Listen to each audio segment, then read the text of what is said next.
Dinesh Kumar, civil engineering BTech. ठीक है, तो आज की क्लास स्टार्ट करते हैं। प्लम्बिंग में चिनाई, चिनाई संबंधी औजार एवं सामग्री। ठीक है, चैप्टर का नाम है चिनाई संबंधी औजार एवं सामग्री।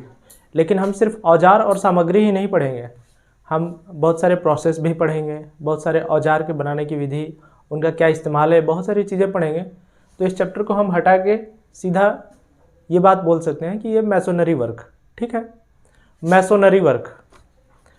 तो आजकल जो भी काम हो रहा है घर में, अधिकतर तो काम घर का ही है। आदमी पैसे कमाते हैं तो घर बनाते हैं, रियल एस्टेट में घर बनता है, कोई वर्कशॉप बनता है, वहाँ भी घर ही एक परमानेंट स्ट्रक्चर होता है। अब घर बनता है तो घर में इलेक्ट्रिसिटी लगती है, तो आप इलेक्ट्रिशियन वाले काम करते हैं, वेल्डर वाले काम करते हैं, प्लम्बर वाले काम करते हैं। ये चीज़ तो हर जगह मिल ही जाता है। इसीलिए एक प्लम्बर को या एक इलेक्ट्रिशियन को या एक वेल्डर को या अन्य इस तरह के जो भी काम करने वाले लोग हैं, या कोई सुपरवाइज़र ही हो या कोई इंजीनियर हो, हर किसी को ये सारी जानकारियाँ होनी चाहिए कि प्लम्बिंग हो रहा है तो क्या हो रहा है। अगर इलेक्ट्रिसिटी वाला आदमी आया है, अगर कहीं तार जोड़ रहा है तो क्या कर रहा है, बेसिक जानकारी हमें होनी चाहिए, ताकि हमें वो बाद में मूर्ख न बना सके।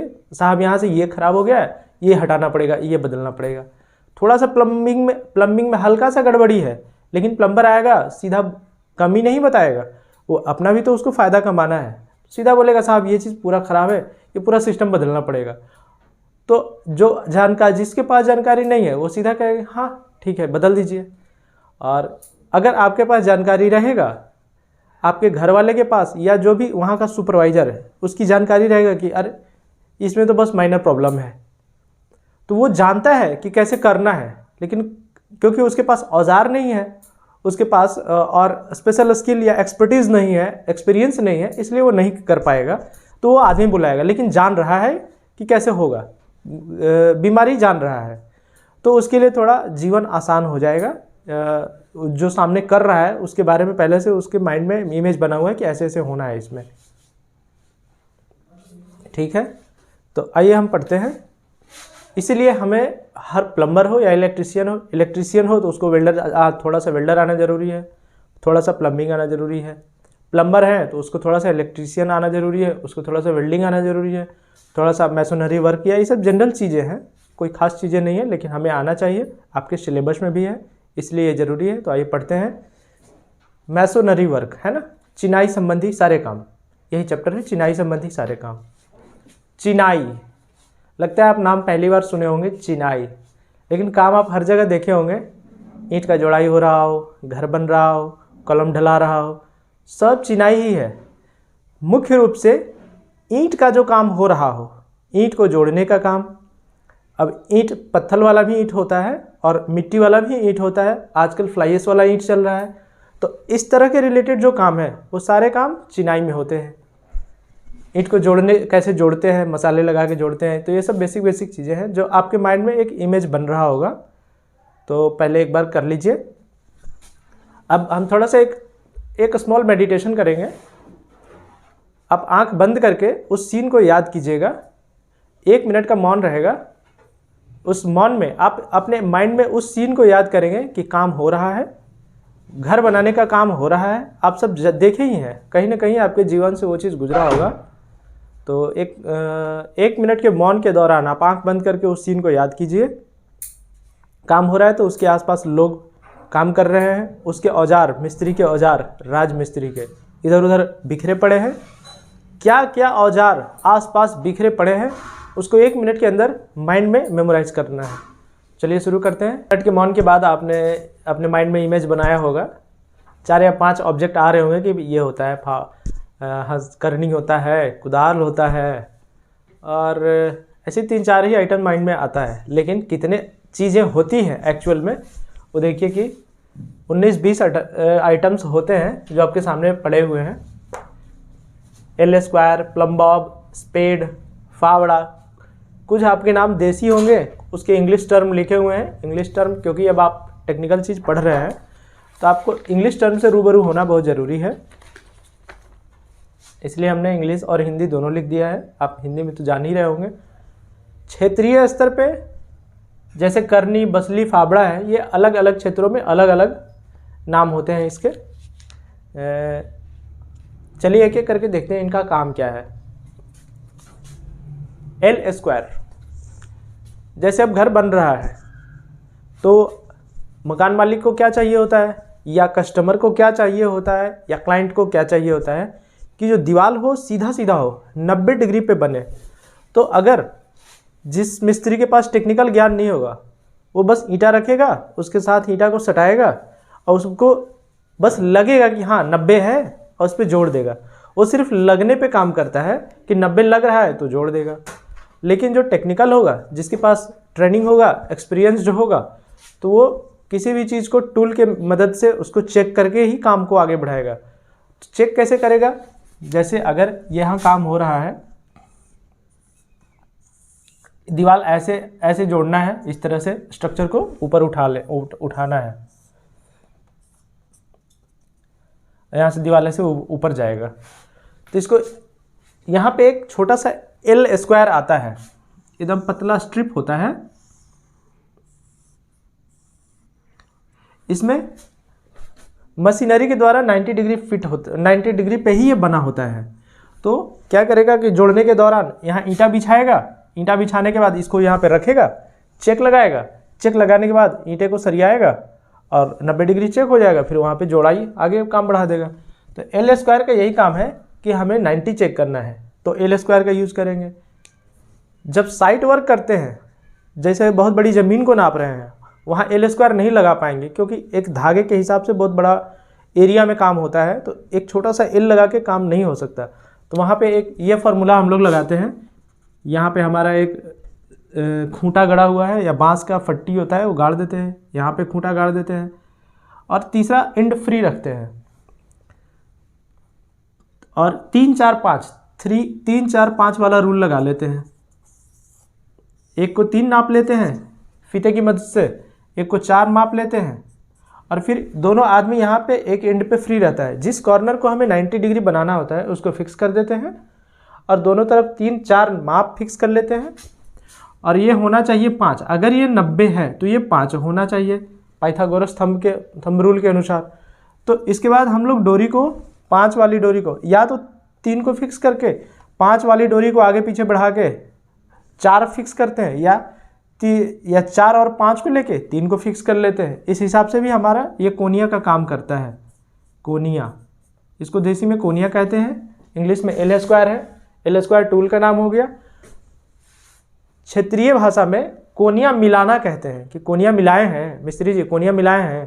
तो अब मिस्त्री बोलेगा, अगर मिलाया है तो बोलेगा हाँ कोनिया मिलाए हैं। तो ये हो गया आपका एल स्क्वायर। अब देखते हैं प्लम बॉब।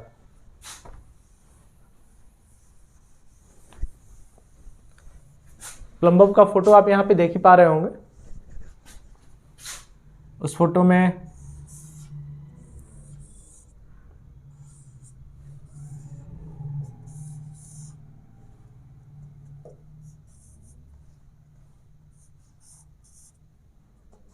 ये प्लम बॉब होता है।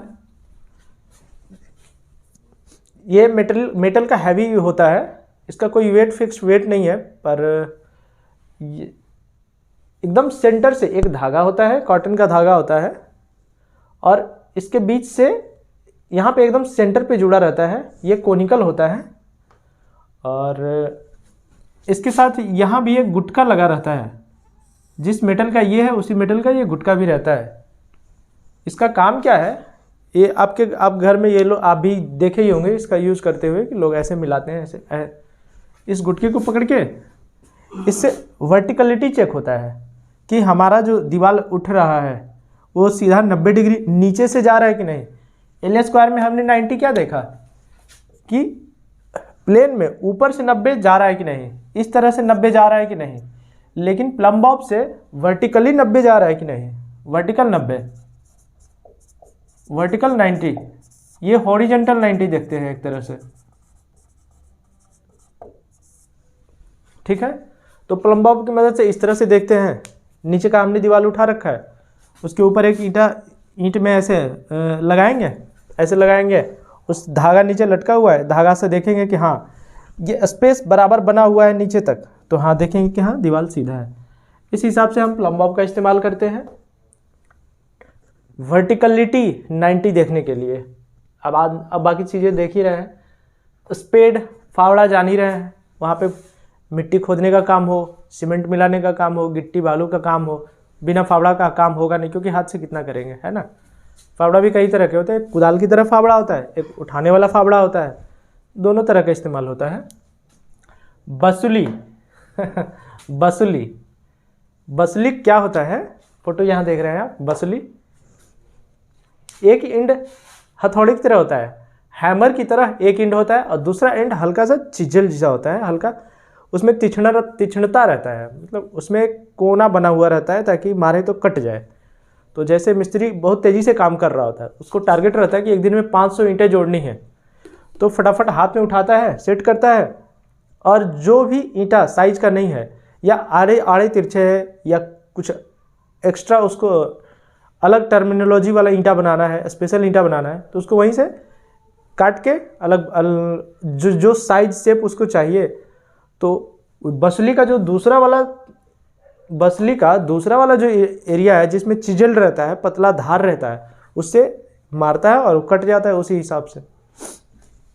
तो बसुली का ये भी काम है, जहाँ तहाँ थोड़ा सा हल्का ठोकना बजाना हो, ईंटे को बैठाना हो, वो भी काम करता है। तो ये सारे आइटम उसके आसपास ही रहने चाहिए, कभी भी किसी का ज़रूरत पड़ सकता है, कभी प्लम्बर का। तो बसुली आप लोग जान गए, ए उसका एक एंड हथौड़े की तरह होगा, एक एंड ठोकने वाला होगा, एक एंड काटने वाला होगा। One and is cutting for cutting and and another and is for hammering and. अब आते हैं करनी तो देखे ही होंगे, मिस्त्री के हाथ में करनी होता ही है, बिना करनी के काम ही नहीं कर सकता है।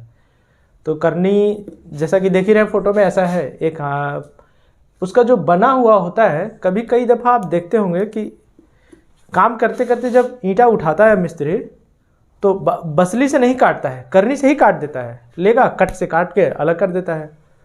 तो करनी एक आम टीन या लोहे का नहीं बना होता है, वो पत्ती का बना होता है, क्योंकि उससे दबाना भी होता है, करनी से प्रेस करना भी होता है, करनी से मसाला उठाना भी होता है, करनी से काटना भी होता है। करनी मल्टीपर्पज़ टूल है। तो करनी जो मटेरियल होता है, लोहे की पत्ती आती है, वो अलग तरह की मटेरियल होती है, उसमें इलास्टिसिटी, उसका टफनेस, उसका हार्डनेस सब थोड़ा थोड़ा ज़्यादा ही रहता है, इलास्टिसिटी कम होता है। वो अगर लोहे का रहे तो जंग लग के तुरंत ख़त्म हो जाएगा, मुड़ जाएगा, बार बार मुड़ते मुड़ते एक ही जगह पे बार बार मुड़ेगा तो वहाँ से टूट जाएगा। तो करनी का जो एक इंड जो होता है हैंडल के पास, वो इस तरह से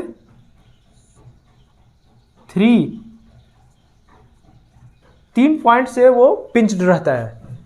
इससे होता क्या है, इसकी स्टेबिलिटी बनी रहती है। अगर कोई भी चीज़, किसी चीज़ को ठोकना है तो हम एक कील मारेंगे तो हिंज्ड है, यहाँ से ढूलते रहेगा कुछ दिन में। 2 पिन मारेंगे तो थोड़ा सा स्टेबिलिटी बढ़ जाएगा, नहीं ढूलेगा। लेकिन जैसे ही हमने 3 जगह अगर कांटी मार दिया तो एकदम परमानेंट फिक्स हो जाएगा, फिर वो हिलेगा ही नहीं। इसलिए करनी में देखे होंगे आप लोग कि 3 जगह पे डॉट फिक्स रहता है। ये हो गया करनी का इस्तेमाल क्या है, सिर्फ मसाला उठाना, उतना लोड लेना चाहिए, उसको दबाना, और फिर उससे कटिंग भी करते हैं, कभी कभी छीलते भी हैं। कई दफ़ा मसाला लटका रहता है, पुराना मसाला कल का काम किया हुआ है, उसको छांट के बराबर करना होता है, वो भी काम करते हैं करनी से। सूत धागा, चलिए सूत धागा क्या है, अलाइनमेंट सही करने के लिए। ये हो गया अंग्रेजी में। आते हैं देसी में। जैसे ईंटे का काम हो रहा है तो अब नया ईंट भी छाना है, तो एक लाइन में रहे और एक वर्टिकलिटी, तो हम लोग इसे चेक कर लिए प्लम्ब बॉब से। वर्टिकल 90 प्लम्ब बॉब से चेक कर लिए, हॉरिजॉन्टल 90 एल स्क्वायर से चेक कर लिए। लेकिन अब वो सीधी लाइन में जा रहा है हमारा दीवार की नहीं कि आड़े तिरछे हो रहा है, इसका कैसे चेक करेंगे। तो 90 पे जैसे ही हम लोग 90 बना लिए, तो ये एज सीधा जा रहा है कि नहीं, या ये एज सीधा जा रहा है कि नहीं, इसको जानने के लिए एक यहाँ पे जैसे ही हमने 90 बनाया, तो यहाँ पे एक ईंट रख दिए, दूसरा ईंट हमारे फाइनल डिस्टेंस पे जहाँ तक बनाना है यहाँ पे दूसरा ईंट रख दिए। और क्योंकि धागे को अगर खींचेंगे दम लगा के तो नेचुरली स्ट्रेट ही रहेगा। इसीलिए धागा बड़ा उपयोगी हो जाता है मैसोनरी वर्क में। तो 2 एंड फिक्स करके जब हम धागे को टाइट कर देते हैं तो अपने आप एक स्ट्रेट लाइन बना लेगा। इसलिए वो हमारे बहुत काम का चीज़ है। धागे से सीधा स्ट्रेट बना के और फिर हम ईंटे को बिछा देते हैं, हमारा अलाइनमेंट सही होता है। इसमें एक छोटी सी बात ये समझने वाली होती है, ईंटे का शेप आगे पीछे होता है, थोड़ा थोड़ा आगे पीछे हो जाता है। तो अगर हम बाहरी फेस से मिला के काम कर रहे हैं, अगर धागे को अगर बाहर वाले फेस पे मिला के और ईंटें जोड़ रहे हैं तो हमारा बाहर वाला फेस एकदम यूनिफॉर्म रहेगा, लेकिन अंदर वाला फेस आगे पीछे रहेगा। तो जिस फेस के थ्रू हम लोग मिला के चलते हैं, एक फेस आपका ख़राब हो ही जाता है। आप सोचते हैं कि एकदम बीच में, तो फिर दोनों तरफ ख़राब हो जाएगा। वो ऐसा इसलिए होता है कि ईंट पकाने के दौरान उसका शेप डिस्टॉर्ट हो जाता है, थोड़ा आगे पीछे हो जाता है। इस वजह से हाथ से ही बनता है, इंसान से ही बनता है, तो वो हो जाता है। ट्रे पैंस, अंग्रेजी में लिखा है ट्रे पैंस, हिंदी में क्या है? तसला है, पैन है, मसाला उठाने वाला दौरी है, या जो कुछ भी कहिए, ट्रे पैंस। काम होगा वहाँ बहुत सारा, मिस्त्री को बगल में मसाला भी चाहिए बराबर, ढो के लाएगा कोई, तो किस में लाएगा? हाथ में तो लाएगा नहीं, ट्रे पैन में भर के लाएगा। टेप, उसके पैकेट में टेप भी हमेशा ज़रूरी होना चाहिए, क्योंकि जैसे ही काम करेगा तुरंत नापेगा। बहुत सारा काम होता है, कितना पे सील छोड़ना है, कितना पे डोर लेवल है, कितना पे विंडो लेवल है। ऊपर काम कर रहा है तो कितना इधर छोड़ के, कितना उधर छोड़ के, सब उसके माइंड में मैप फिट रहता है, उसी पे काम करना रहता है। तो बार बार उसको ज़रूरत पड़ता है टेप का। टेप 2-3 तरह का होता है। अधिकतर लोग, जैसे tape, measuring tape, cloth tape हो सकता है या स्टील टेप हो सकता है। अधिकतर लोग स्टील टेप का इस्तेमाल करते हैं, आराम से वो सीधा हो जाता है, मुड़ता नहीं है, एक ही डायरेक्शन में मुड़ता है और एक डायरेक्शन में सीधा रहता है। तो फट से ऐसे नाप लेता है, बस काम हो जाता है। टेप हो गया। स्क्रीन्स, वहाँ पे आसपास में स्क्रीन भी होता है। स्क्रीन नहीं रहेगा तो उसमें जो इस्तेमाल होने वाला सैंड है, जो बालू है, उसके पार्टिकल्स यूनिफॉर्म नहीं रहेंगे। कभी कंकड़ आ जाएगा, मिट्टी आ जाएगा, बहुत तरह के नॉन फॉरेन मटेरियल्स, मतलब जो हम अपशिष्ट मटेरियल जो हमारे काम का नहीं है, तो वो इसलिए यूज़ करते हैं कि जब चलनी में बालू को चाल देंगे तो एक समान का बालू आएगा। और हमें काम कहाँ पे है? मसाले को उठा के और इस पे एक समान लगाना है। तो दिक्कत तब आता है जब हम करनी से उठा के मसाले को एक समान जब फैलाते हैं, तो जो बड़े छोटे कंकड़ पत्थर हैं वो यहाँ पे करनी में आगे पीछे उबड़ खाबड़ बना देते हैं। फिर जब दूसरा ईंटा उस पर रखते हैं, ब्रिक रखते हैं, तो फिर वो आगे पीछे ऊपर नीचे से डांस करने लगता है।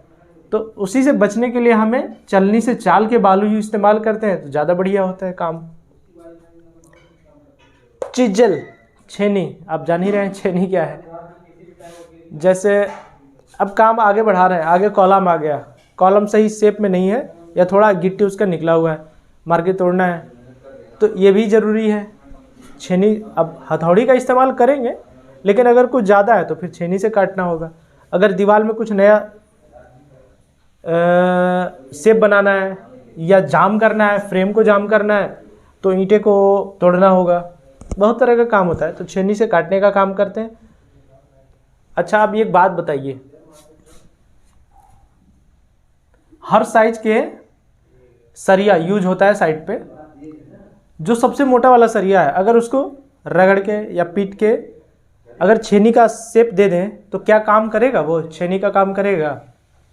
नहीं करेगा, क्योंकि वो माइल्ड स्टील होता है, बहुत मुलायम स्टील होता है, वो होता है माइल्ड स्टील, बहुत मुलायम स्टील होता है। 1-2 बार काम करेगा, फिर उस भोथर हो जाएगा, ब्लंट हो जाएगा, उसकी तीक्ष्णता खत्म हो जाएगी। तो जो चीजल होता है हार्ड स्टील का बना होता है, ताकि वो आम पत्थर, गिट्टी या लोहा काटते वक्त उसका जो शार्पनेस है ख़त्म ना हो। तो इसके हार्डनेस को बार बार गर्म करके फिर ठंडा, फिर भट्टी में गर्म करेंगे, फिर पीटेंगे, तो पीटने से, गर्म करने से, ठंडा करने से, इन सब चीज़ों से इसमें हार्डनेस बढ़ते जाती है, तो इसका धार मुड़ता नहीं है।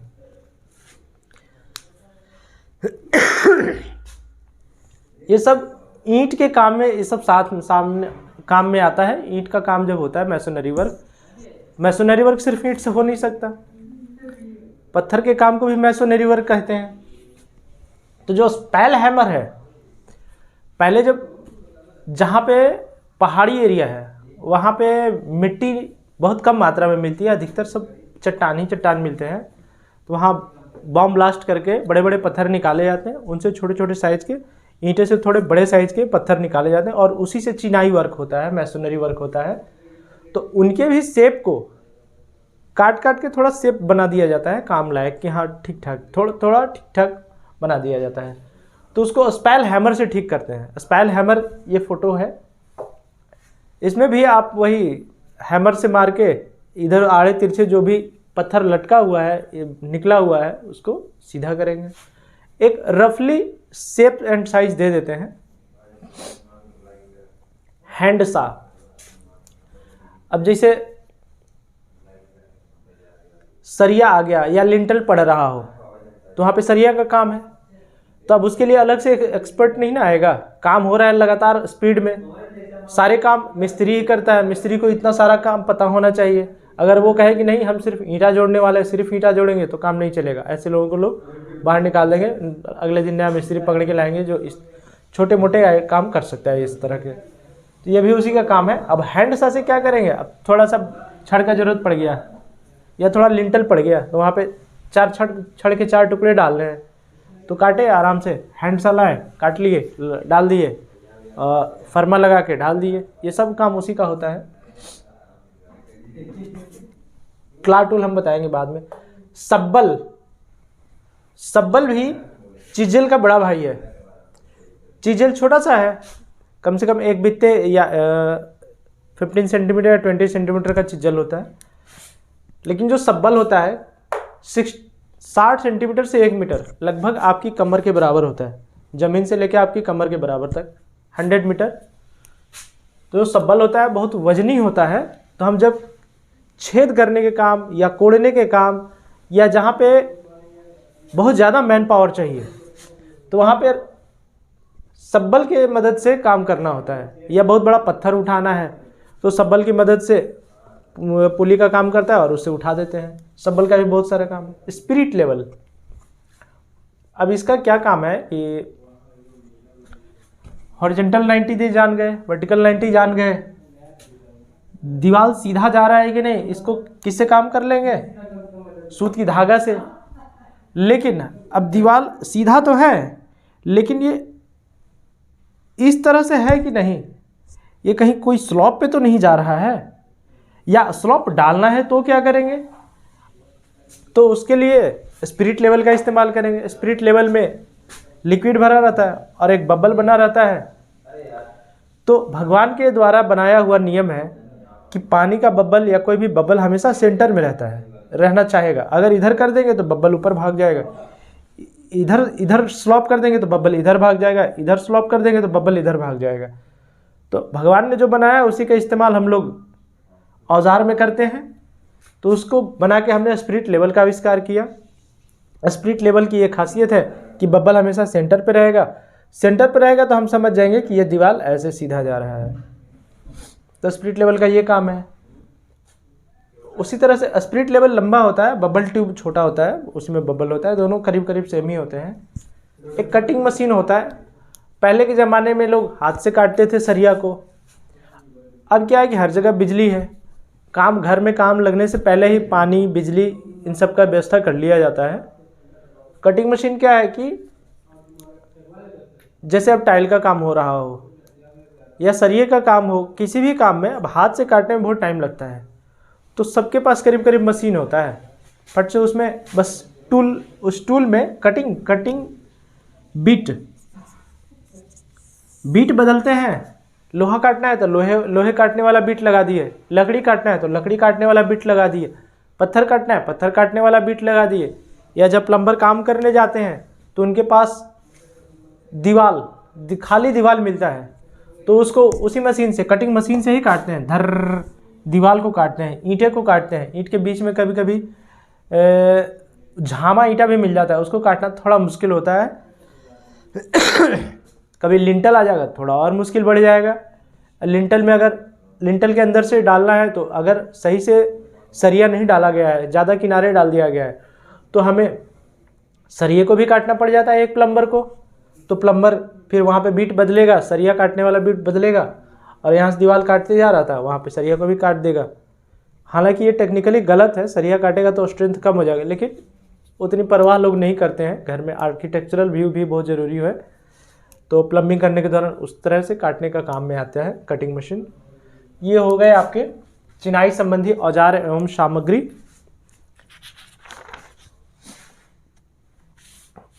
थोड़ा इसके बारे में हम आगे पढ़ेंगे, क्या सावधानियां हैं, कैसे काम करते हैं, इस पे चर्चा करेंगे थोड़ा। ठीक है।